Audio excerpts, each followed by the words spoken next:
સમાચારમાં સૌપ્રથમ વાત સુરતની કે જ્યાં નીટની પરીક્ષામાં પ્રવેશને લઈ વિવાદ. ગૌતમ કન્યા વિદ્યાલયમાં દીકરીની કંઠી ઉતારાતા પિતા ભડક્યા.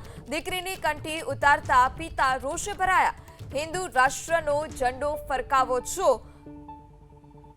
તો કંઠી કેમ કઢાવવામાં આવી તે પ્રકારનો સવાલ પણ પિતાએ કર્યો હતો. આ સાથે વધુમાં કહ્યું કે લાહોર રાવલપિંડીનો નહીં, હું સુરતનો જ છું. કંઠી કઢાવ્યા બાદ દીકરીને પ્રવેશ આપવામાં આવ્યો.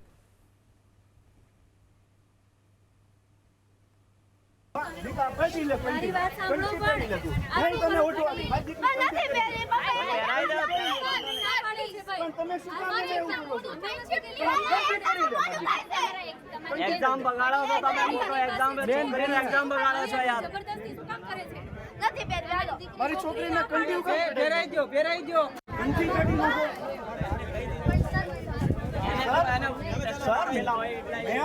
મારી દીકરી કે અહીંયાથી કંઠી કઢાવવાનું કહે છે. હું કાછડિયા પરેશ, મારી ઉપર તમે કેસ કરી દો. તમારા દીકરીની એક્ઝામ છે. બીજા બધાની કંઠી કેમ ફાડે? એક્ઝામ નથી, બીજા કેટલાની એક્ઝામ છે. સમજો. તો સુરતમાં નીટની પરીક્ષામાં પ્રવેશને લઈ વિવાદ જોવા મળ્યો. ગૌતમ કન્યા વિદ્યાલયમાં દીકરીની કંઠી ઉતારાવતા જે પિતા હતા તે રોષે ભરાયા અને પિતાએ પરાણે કંઠી પહેરાવવાનો પ્રયાસ કર્યો અને આ જ દરમિયાન જે દીકરી હતી તે પણ ભાંગી પડી હતી અને દીકરીને કહેવું પડ્યું કે મારે પરીક્ષા માટે મોડું થાય છે. ત્યારે પિતા કે જેઓએ સવાલ પણ ઉઠાવ્યા કે હિન્દુ રાષ્ટ્રનો ઝંડો ફરકાવો છો તો પછી કંઠી શા માટે કઢાવો છો? હું લાહોર કાં તો રાવલપિંડીનો નથી, સુરતનો જ છું. કંઠી કઢાવ્યા બાદ દીકરીને પરીક્ષામાં પ્રવેશ આપવામાં આવ્યો.